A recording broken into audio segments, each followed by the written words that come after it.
नमस्कार दोस्तों, आशा करता हूँ आप सभी सकुशल होंगे। सर्वप्रथम आपको नव वर्ष की हार्दिक शुभकामनाएं। दोस्तों, आज हम प्रारंभ करने जा रहे हैं मनोविज्ञान। मनोविज्ञान की हमारी पहली क्लास है। दोस्तों, मनोविज्ञान के जनक की बात करें तो मनोविज्ञान का जनक अरस्तु को कहा जाता है। मनोविज्ञान के जनक कौन है? अरस्तु। मनोविज्ञान के जनक कौन है? अरस्तु।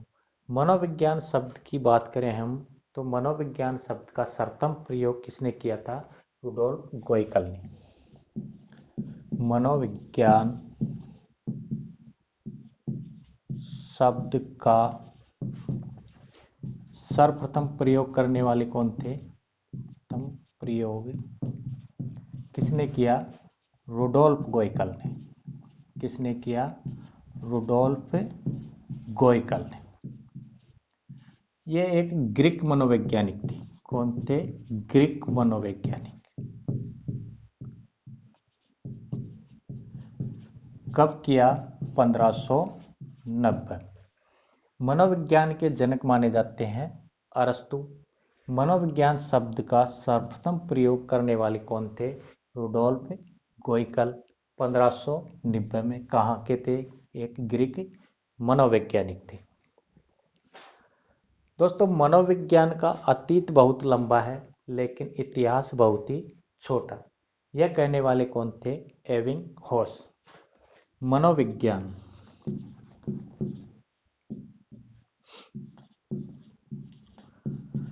मनोविज्ञान का अतीत बहुत लंबा है। बहुत लंबा है, परंतु इतिहास क्या है? बहुत छोटा। इतिहास बहुत ही छोटा है।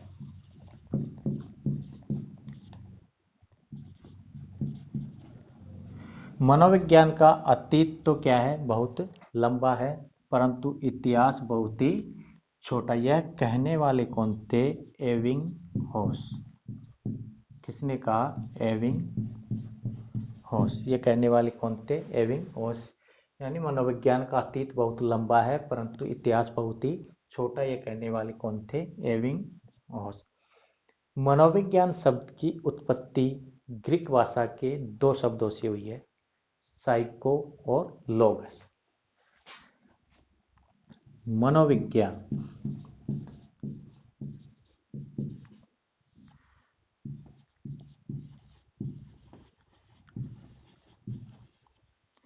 मनोविज्ञान यानी साइकोलॉजी शब्द की उत्पत्ति ग्रीक भाषा के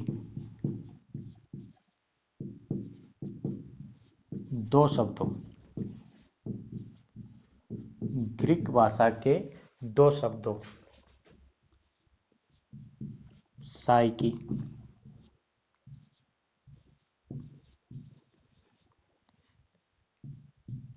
तथा लोगस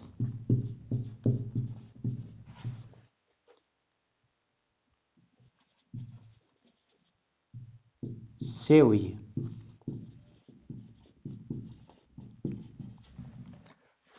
मनोविज्ञान यानी साइकोलॉजी शब्द की उत्पत्ति किससे हुई है? ग्रीक भाषा के दो शब्दों से। पहला साइकी, दूसरा लोगस। किन शब्दों से हुई है? ग्रीक भाषा के दो शब्दों से। आपका पहला शब्द है साइकी, दूसरा हो गया लोगस। दोस्तों, साइकी का ग्रीक भाषा में अर्थ होता है आत्मा। ग्रीक भाषा में साइकी का अर्थ क्या होता है? आत्मा। तथा लोगस का अर्थ होता है अध्ययन करना या विकास करना।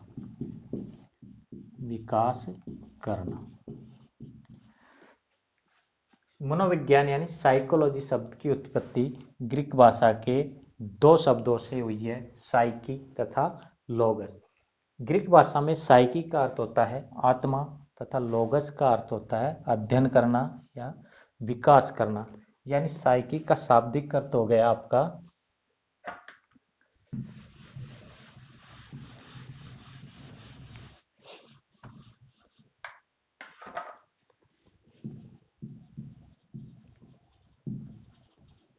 साइकोलॉजी का शाब्दिक अर्थ क्या हो गया आपका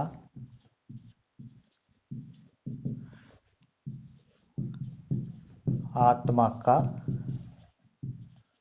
अध्ययन करना या आत्मा का विकास करना। साइकोलॉजी शब्द का शाब्दिक अर्थ क्या हो गया आत्मा का अध्ययन करना या आत्मा का विकास करना। ठीक है। मनोविज्ञान यानी साइकोलॉजी शब्द की उत्पत्ति ग्रीक भाषा के दो शब्दों से हुई है, साइकी तथा लोगस। साइकी का ग्रीक भाषा में अर्थ होता है आत्मा और लोगस का अर्थ होता है अध्ययन करना या विकास करना। यानी साइकोलॉजी का शाब्दिक अर्थ हुआ आत्मा का अध्ययन करना या आत्मा का विकास करना।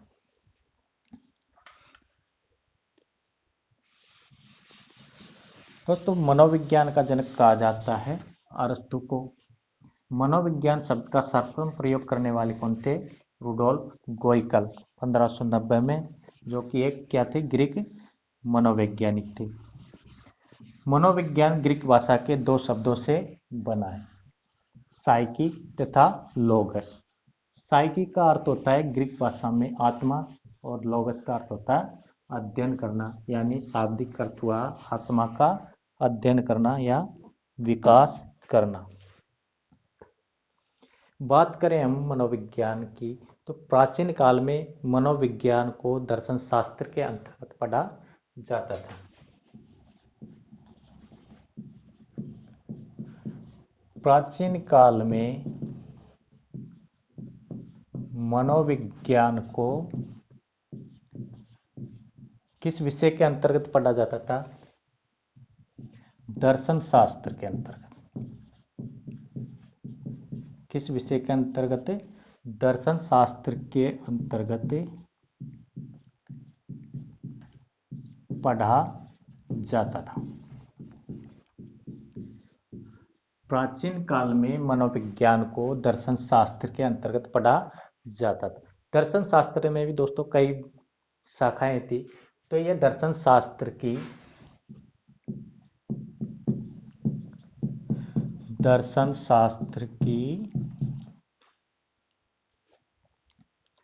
मनोदर्शन, कौन सी शाखा मनोदर्शन शाखा, मानसिक दर्शन या मस्तिष्क दर्शन शाखा के अंतर्गत पढ़ा जाता था। मनोदर्शन या मानसिक दर्शन या फिर मस्तिष्क दर्शन, मस्तिष्क दर्शन शाखा के अंतर्गत पढ़ा जाता था। शाखा के अंतर्गत पढ़ा जाता था। ठीक है। प्राचीन काल में मनोविज्ञान को दर्शन शास्त्र के अंतर्गत पढ़ा जाता था। दर्शन शास्त्र की कई शाखाएं थी, उन शाखाओं में दर्शन शास्त्र की मनोदर्शन, मानसिक दर्शन या मस्तिष्क दर्शन शाखा के अंतर्गत इसको पढ़ा जाता था। कुछ समय बाद मनोविज्ञान ने स्वयं को दर्शन शास्त्र से अलग करना प्रारंभ कर दिया।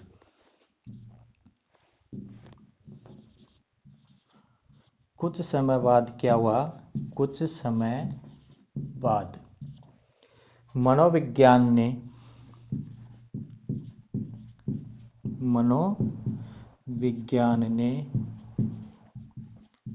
स्वयं को दर्शन शास्त्र से अलग करना प्रारंभ कर दिया। दर्शन शास्त्र से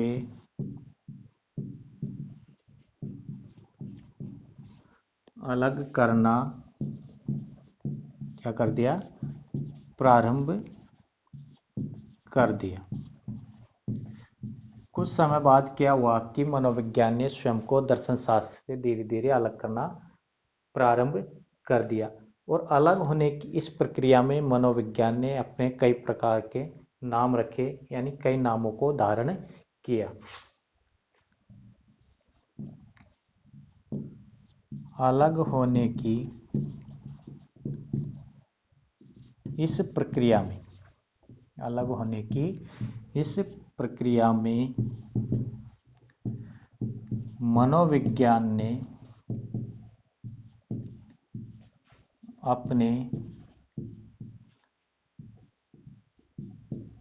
कई नाम धारण किए, यानी कई नाम पड़े, इन्हें एक के बाद एक एक नाम चेंज होता गया। यानी अलग होने की इस प्रक्रिया में मनोविज्ञान ने कई नाम धारण किए जिसमें परिवर्तन होता गया। तो सबसे पहले मनोविज्ञान ने आत्मा का विज्ञान अपने नाम से संबोधित किया। दोस्तों बताया था साइकोलॉजी में साइकी का अर्थ होता है आत्मा और लोगस का अर्थ होता है अध्ययन करना यानी विकास करना, यानी आत्मा का अध्ययन। तो सबसे प्रथम मनोविज्ञान ने अपना नामकरण क्या किया? आत्मा का विज्ञान रखा। क्या नाम रखा? आत्मा का विज्ञान। दोस्तों एक ट्रिक है,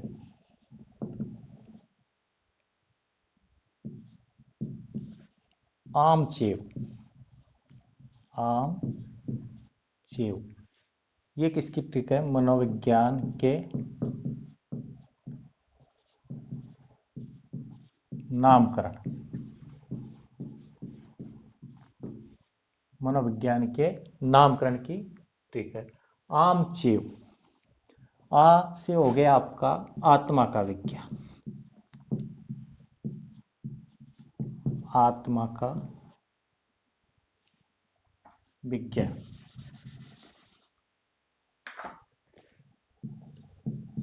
सर्वप्रथम मनोविज्ञान ने अपना क्या नाम रखा? आत्मा का विज्ञान। दूसरा रखा दोस्तों मन या मस्तिष्क का विज्ञान, मन या मस्तिष्क का विज्ञान। तीसरे नंबर पर मनोविज्ञान ने अपना नाम रखा चेतना का विज्ञान, चेतना का विज्ञान। और सबसे अंत में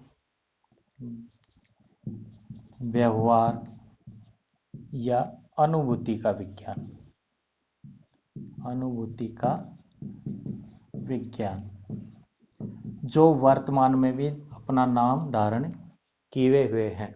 वर्तमान में क्या नाम चल रहा है मनोविज्ञान का? व्यवहार का विज्ञान या अनुभूति का विज्ञान। दोस्तों सर्वप्रथम आपका आत्मा का विज्ञान यह आपका 16वीं शताब्दी में मनोविज्ञान है, क्या कहा गया? आत्मा का विज्ञान 16वीं।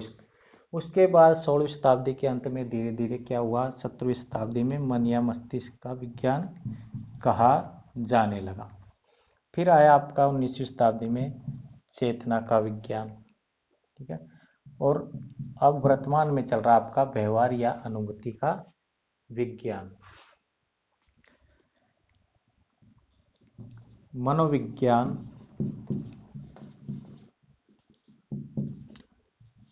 सप्तम क्या नाम आया? आत्मा का विज्ञान, आत्मा का विज्ञान। फिर रखा मनोविज्ञान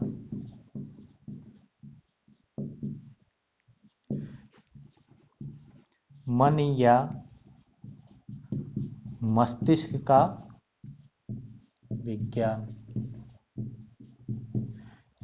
तीसरे नंबर पर मनोविज्ञान ने अपना नाम क्या रखा?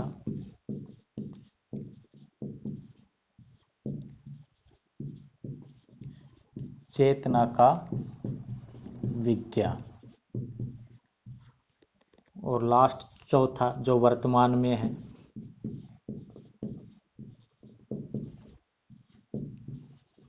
व्यवहार या अनुभूति का विज्ञान।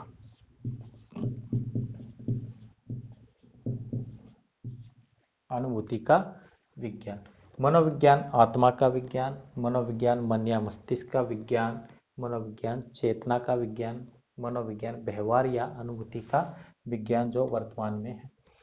ट्रिक आपको याद रखनी है आम चेव। आम चेव, आ से आपका आत्मा का विज्ञान, मैं से मन या मस्तिष्क का विज्ञान, जैसे चेतना का विज्ञान और वैसे व्यवहार या अनुभूति का विज्ञान।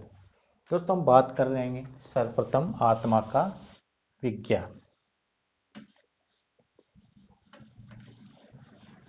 सबसे पहले हम बात करेंगे आत्मा का विज्ञान।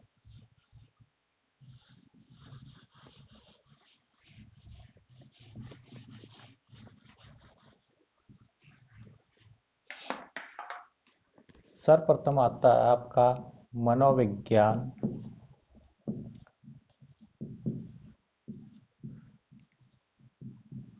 आत्मा का विज्ञान। मनोविज्ञान आत्मा का विज्ञान कब कहा गया? 16वीं शताब्दी। मनोविज्ञान को आत्मा का विज्ञान कब कहा गया? 16वीं शताब्दी में। दोस्तों इसके समर्थक थे या कहने वाले मनोवैज्ञानिक थे प्लेटो, अरस्तु और डेकार्टे। कौन थे? डेकार्टे।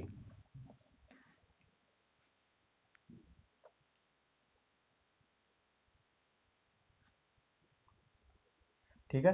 मनोविज्ञान आत्मा का विज्ञान कब कहा गया? 16वीं शताब्दी में। 16वीं शताब्दी में। इसके समर्थक कौन थे? यानी कि मनोविज्ञान को आत्मा का विज्ञान कहने वाले मनोवैज्ञानिक कौन थे? प्लेटो, अरस्तु, डेकार्टे। प्लेटो, अरस्तु, डेकार्टे। ठीक है। 16वीं शताब्दी के अंत में आत्मा का स्वरूप क्या नहीं हो पाया? स्पष्ट नहीं हो पाया। 16वीं शताब्दी के अंत में, 16वीं शताब्दी के अंत में आत्मा का स्वरूप स्पष्ट नहीं होने के कारण, स्पष्ट नहीं होने के कारण, स्पष्ट नहीं होने के कारण यह परिभाषा क्या हो गई? अमान्य हो गई। यह परिभाषा अमान्य हो गई। क्यों? क्योंकि आत्मा का जो स्वरूप है वह स्पष्ट नहीं हो पाया। तो इसको चलते चलते 16वीं शताब्दी के अंत तक यह परिभाषा भी अमान्य हो गई। फिर 17वीं शताब्दी में इसको मनोविज्ञान को क्या कहा गया? मन या मस्तिष्क का विज्ञान कहा गया। तो दूसरे नंबर पर आता है हमारा मनोविज्ञान।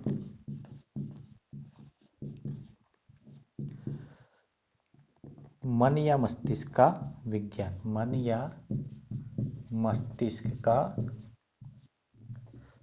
विज्ञान। 16वीं शताब्दी के अंत तक आत्मा का स्वरूप स्पष्ट नहीं होने के कारण यह परिभाषा अमान्य हो गई। तो 17वीं शताब्दी के चलते मनोविज्ञान को मन या मस्तिष्क का विज्ञान कहा गया। कब कहा गया? 17वीं शताब्दी में। कब कहा गया? 17वीं शताब्दी में। इसके समर्थक कौन थे?